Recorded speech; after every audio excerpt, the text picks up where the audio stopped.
क्या आपने कभी महसूस किया कि कोई अदृश्य अंधेरा आपके जीवन को दबा रहा है? डर, तनाव, बुरा सपना, बेचैनी, ये सब अक्सर आत्मिक युद्ध के लक्षण होते हैं। लेकिन याद रखिए, अंधकार की कोई ताकत परमेश्वर के वचन के सामने टिक नहीं सकती, क्योंकि जहां प्रभु का वचन बोला जाता है, वहां शैतान कांप कर भाग जाता है। आज मैं आपके साथ ऐसे 10 शक्तिशाली वचन बांट रहा हूं, जो दुष्ट आत्माओं को डांटते हैं, बांधते हैं और बाहर निकालते हैं। क्या आप तैयार हैं आत्मिक विजय के लिए? तो आइए अब शुरू करते हैं वे वचन जो अंधकार को पीछे हटने पर मजबूर कर देते हैं। 1 याकूब 4:7। इसलिए परमेश्वर के अधीन हो जाओ और शैतान का सामना करो, तब वह तुमसे भाग जाएगा। यह वचन हमें सिखाता है कि आत्मिक सुरक्षा और विजय का मूल परमेश्वर के अधीन होने में है, क्योंकि जब कोई व्यक्ति पूरी तरह परमेश्वर की इच्छा, उसके सत्य और उसके मार्गदर्शन में चलता है, तब शैतान को उसके जीवन में कोई प्रवेश द्वार नहीं मिलता। शैतान का सामना करने का अर्थ केवल टकराव नहीं, बल्कि उसके हर झूठ, प्रलोभन और भय को पहचान कर दृढ़ता से रोकना है। जब एक विश्वासी वचन, प्रार्थना और विश्वास के साथ खड़ा होता है, तो दुष्ट आत्माएं उस परमेश्वर की शक्ति को पहचान कर भागने को मजबूर हो जाती हैं। यह सिर्फ एक सलाह नहीं, बल्कि एक दिव्य वादा है कि यदि तुम समर्पण और साहस दोनों को मिलाकर चलते हो, तो अंधकार का कोई भी स्वरूप तुम्हारे सामने ठहर नहीं पाएगा। 2 लूका 10:19। देखो, मैं तुम्हें सांपों और बिच्छुओं को कुचलने का और शत्रु की सारी शक्ति पर अधिकार देता हूं, और कुछ भी तुम्हें किसी रीति से हानि न पहुंचाएगा। यह वचन बताता है कि यीशु ने विश्वासियों को केवल सुरक्षा नहीं, बल्कि आक्रमण करने वाला अधिकार भी दिया है। एक ऐसा अधिकार जो शैतान के हर प्रकार के कामों, योजनाओं, बंधनों और आत्मिक हमलों पर हावी है। सांप और बिच्छू दुष्ट आत्माओं, भय, मन की उलझनों और आत्मिक बाधाओं के प्रतीक हैं। यीशु कह रहे हैं कि तुम इन सबको कुचलने का अधिकार रखते हो, यानी कि अंधकार अब तुम्हारे सामने शक्तिशाली नहीं, बल्कि हारने वाला है। जब विश्वास से हम इस अधिकार में चलते हैं, तब शत्रु कोई भी नुकसान पहुंचाने में सक्षम नहीं रहता, क्योंकि यीशु का दिया हुआ अधिकार शैतान की हर शक्ति से बड़ा है। यह वचन हमें परमेश्वर के पुत्रों की तरह चलना सिखाता है, न कि डर कर, बल्कि विजयी होकर। 3 मरकुस 16:17। और विश्वास करने वालों में ये चिन्ह होंगे, वे मेरे नाम से दुष्ट आत्माओं को निकालेंगे, नई नई भाषाएं बोलेंगे। यह वचन स्पष्ट रूप से बताता है कि दुष्ट आत्माओं को निकालने की सामर्थ केवल किसी विशेष सेवकाई या विशेष लोगों तक सीमित नहीं है, बल्कि हर उस व्यक्ति को दी गई है जो यीशु पर विश्वास करता है। यीशु का नाम एक साधारण नाम नहीं, बल्कि स्वर्ग, पृथ्वी और अधोलोक पर सर्वोच्च अधिकार रखने वाला नाम है। और जब इसे विश्वास के साथ उपयोग किया जाता है, तो दुष्ट आत्माएं उसकी शक्ति को पहचान कर तुरंत झुकती और हटती हैं। यह वचन दिखाता है कि आत्मिक संसार में संकेत और सामर्थ्य सत्य में विश्वास करने वालों के साथ चलते हैं। इसीलिए जब कोई विश्वासी दृढ़ विश्वास से यीशु के नाम को चलाता है, तब वह शैतान के कार्यों पर वास्तविक और दृश्यमान विजय अनुभव करता है। 4 1 यूहन्ना 4:4। हे बालकों, तुम परमेश्वर से हो और उनको जय पाई है, क्योंकि जो तुम में है वह उससे बड़ा है जो संसार में है। यह वचन हमें याद दिलाता है कि हमारी पहचान और शक्ति का मूल इस संसार में नहीं, बल्कि परमेश्वर में है। जो तुम में है से आशय पवित्र आत्मा है, जो हर विश्वासी के भीतर निवास करता है, और जिसकी सामर्थ शैतान की किसी भी शक्ति से अनंत गुना अधिक है।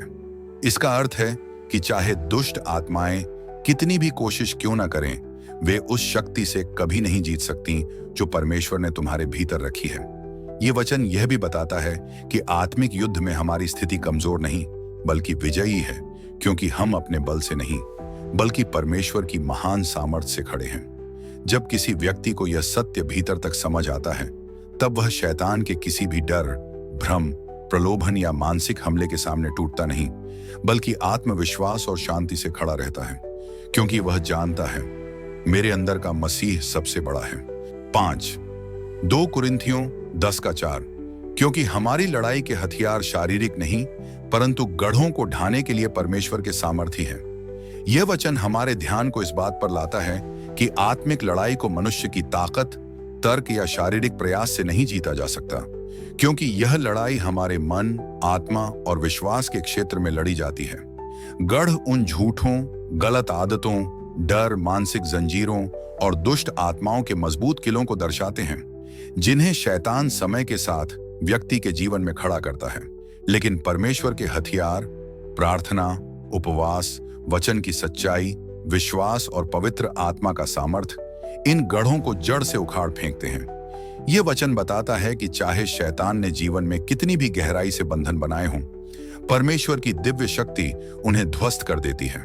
इसलिए विश्वासी कभी असहाय नहीं, बल्कि स्वर्गीय हथियारों से लैस होकर चलता है, जो अंधकार के किसी भी गढ़ को चूर चूर करने की क्षमता रखते हैं। 6 प्रेरितों के काम 10 का 38। यीशु नासरी को परमेश्वर ने पवित्र आत्मा और सामर्थ्य से अभिषेक किया। वह भलाई करता और सबको चंगा करता फिरता था जो शैतान से पीड़ित थे, क्योंकि परमेश्वर उसके साथ था।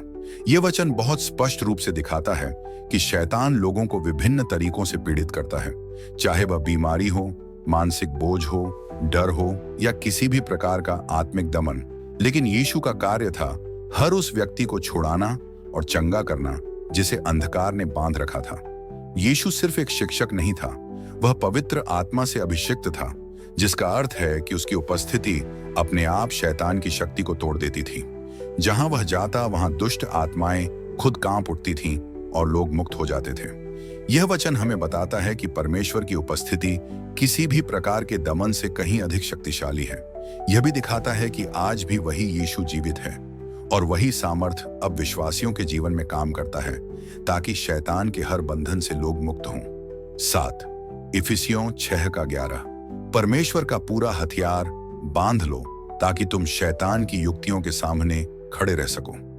यह वचन बताता है कि शैतान खुले युद्ध नहीं करता, बल्कि चालों, योजनाओं और धोखे के माध्यम से हमला करता है। यानी वह मन, भावनाओं और परिस्थितियों को इस्तेमाल करके व्यक्ति को गिराने की कोशिश करता है। इसलिए परमेश्वर चाहता है कि हम पूरा हथियार पहने, सत्य की करधनी, धार्मिकता का कवच, शांति के सुसमाचार का जूता, विश्वास की ढाल, उद्धार का टोप और आत्मा की तलवार, जो कि परमेश्वर का वचन है। जब एक विश्वासी इन सभी आत्मिक हथियारों को पहने रहता है, तब शैतान की कोई भी योजना उसके ऊपर सफल नहीं होती। यह वचन हमें चेतावनी भी देता है और शक्ति भी देता है।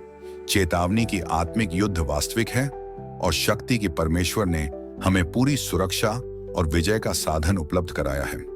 यह कवच पहनना हर दिन की जरूरत है, ताकि हम हर चालबाजी के खिलाफ मजबूती से खड़े रह सकें। 8 कुलुस्सियों 2 का 15। और उसने अधिपतियों और अधिकारियों को अपने ऊपर से उतारकर उन्हें जाहिर रूप से दिखावा किया और क्रूस पर उन पर जय जयकार की। यह वचन शैतान की अंतिम और पूर्ण हार को उजागर करता है।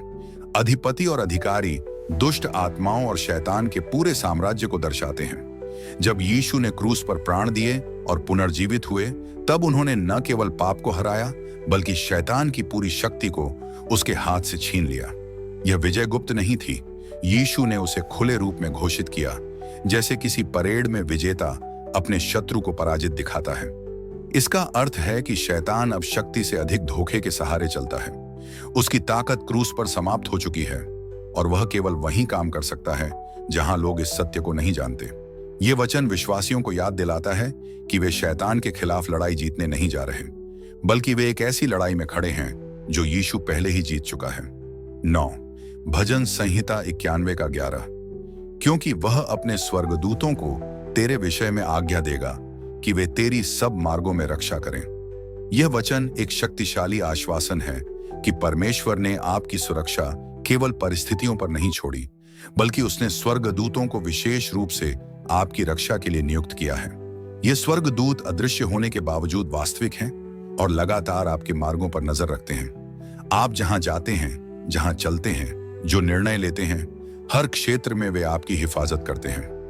यह संरक्षण दुष्ट आत्माओं के हमलों, दुर्घटनाओं, भय, बुरे सपनों, आत्मिक दमन और हर प्रकार के खतरे से बचाता है।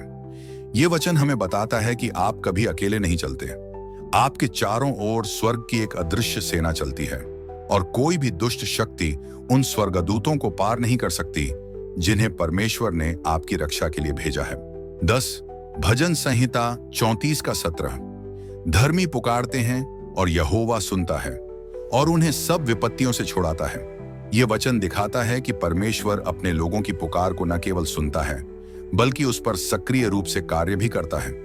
धर्मी पुकारते हैं, इसका अर्थ है कि जब कोई व्यक्ति सच्चे दिल से प्रार्थना करता है तब उसकी आवाज सीधे स्वर्ग तक पहुंचती है और परमेश्वर तुरंत ध्यान देता है। परमेश्वर का छुड़ाना केवल आधा अधूरा नहीं बल्कि पूर्ण होता है, चाहे विपत्ति शारीरिक हो, मानसिक हो, आत्मिक हो या दुष्ट आत्माओं का हमला ही क्यों न हो।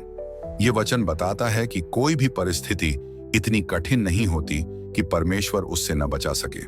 वह समय पर सही तरीके से और पूर्ण सामर्थ्य से अपने लोगों को निकालता है। यह एक दिव्य वादा है कि परमेश्वर हमेशा अपनी संतान को हर प्रकार के अंधकार से छुड़ाता है। जब अंधकार हावी होता है तो डर नहीं, परमेश्वर का वचन ही सच्ची शक्ति बनकर खड़ा होता है। इन 10 वचन में वही सामर्थ्य है जो शैतान को पीछे हटने पर मजबूर कर देती है। जहां प्रभु का नाम लिया जाता है वहां कोई दुष्ट आत्मा टिक ही नहीं सकती। अब सवाल सिर्फ इतना है, क्या आप इन वचनों को अपने घर, अपने मन और अपने जीवन पर बोलने को तैयार हैं? नीचे कमेंट में लिखिए, प्रभु मेरे साथ हैं, और विश्वास के साथ आगे बढ़िए। और हाँ, चैनल को लाइक और सब्सक्राइब करना न भूलें।